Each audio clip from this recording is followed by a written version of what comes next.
as a creative, staying inspired and staying excited about the projects and what we're doing is really sort of key. I, not to be overly personal, but I work with a counselor every week, and a large part of what she and I sort of discuss is just how to maintain wellness through stressful times, through the challenges that we're seeing right now. And staying inspired is part of that whole wellness thing. So I think from an emotional standpoint, there's a wellness component. I think from a physical standpoint, there's a wellness component.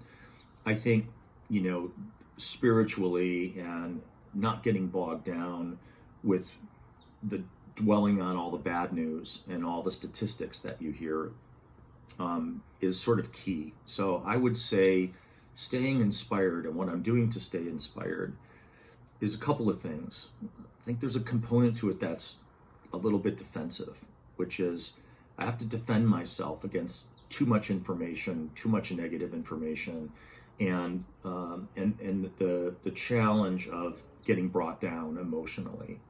Those are things that really zap my creativity. So I think protecting and safeguarding your wellness is really important. And then the second part of this is staying inspired. I will say that what's been great is there's been a lot more sort of emphasis on social media. And I, for one, find a lot of inspiration in Instagram. The ability to be able to look at the images that are being posted is really inspiring. There's some very gifted people out there. And I think since people have more time on their hand, they're posting more. They're showing their work a little bit more.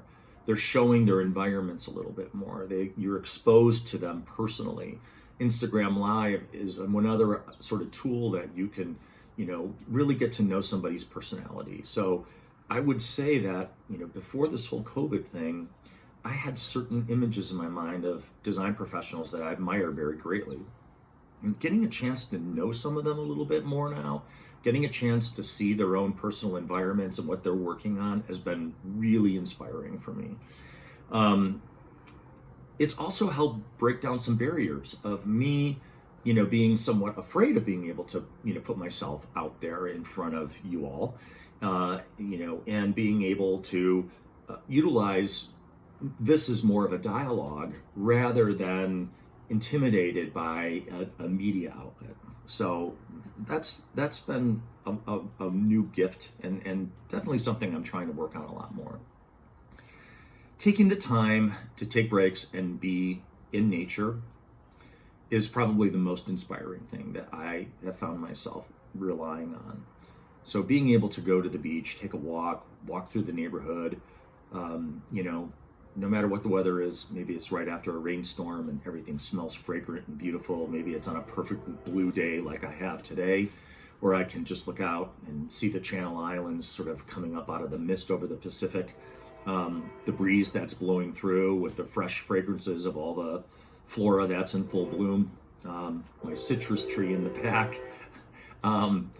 Just taking the time to be inspired by the beauty of nature. I think that's probably my biggest inspiration advice for anybody is get away from that desk no matter how hard it is.